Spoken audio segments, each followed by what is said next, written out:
महाकुंभ में शाही स्नान का काफी महत्व होता है।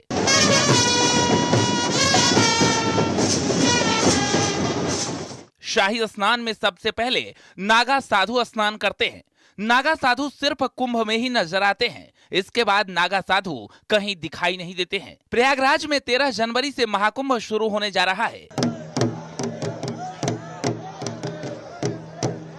हिंदू धर्म में कुंभ मेले का काफी महत्व माना जाता है। लाखों श्रद्धालु इस मेले में आते हैं। मेले की भव्यता देखते ही बनती है।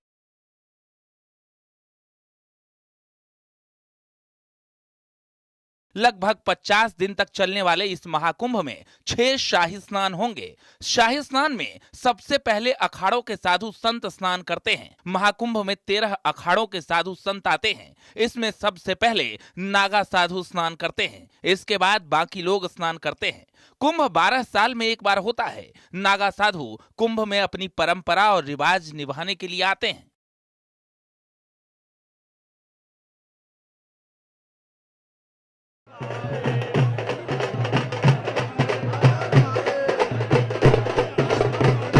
नागा साधुओं का जीवन कठिन होता है। नागा साधु समाज से दूर एकांत में रहना पसंद करते हैं। नागा साधु संत कुंभ और माघ मेले जैसे धार्मिक मेलों में नजर आते हैं। नागा बाबा आमतौर से कोई कपड़े नहीं पहनते हैं। नागा बाबा प्रकृति को ही अपना कपड़ा मानते हैं। अगर पहनते हैं तो सिर्फ धोती और लंगोट। नागा सन्यासी युद्ध के कई हथियार चलाना जानते हैं। हिमालय और जंगलों में कठिन तपस्या करते हैं। भोजन भी बेहद कम लेते हैं।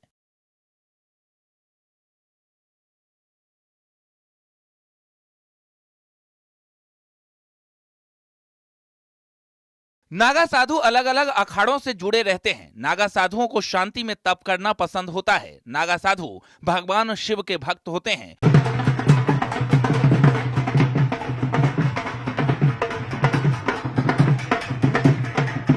उनके लिए कुंभ मेले काफी महत्वपूर्ण होता है। प्रयागराज में होने वाले कुंभ मेले में शाही स्नान का विशेष महत्व माना जाता है।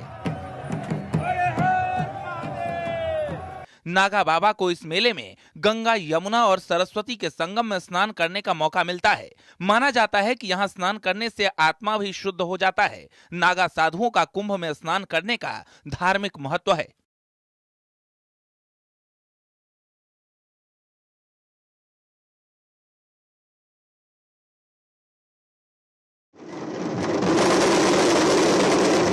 कुंभ मेले में नागा साधु आपस में मिलते हैं, एक दूसरे से बातें करते हैं। यहाँ पर लोगों को नागा साधुओं का आशीर्वाद भी पाने को मिलता है। कुंभ ही वो जगह है जहाँ आम लोग नागा साधुओं से आसानी से मिल सकते हैं। नागा साधु कुंभ मेले में शाही स्नान के लिए आते हैं। कुंभ मेला खत्म होने के बाद नागा साधु अलग अलग जगहों पर चले जाते हैं। कुछ नागा साधु पहाड़ों और जंगलों में चले जाते हैं। वहीं कुछ साधु हिमालय की गुफाओं में कठोर तप करने लगते हैं। यहाँ पर नागा साधु फल और पानी पर ही जिंदा रहते हैं। कुछ नागा साधुओं को खुले वातावरण में रहना पसंद होता है। कुंभ के बाद नागा साधु देश भर के तीर्थ स्थलों की यात्रा पर निकल जाते हैं। वहीं कुछ नागा साधु अखाड़ों के केंद्रों में रहना पसंद करते हैं। कुल मिलाकर नागा साधु समाज से दूर रहना पसंद करते हैं।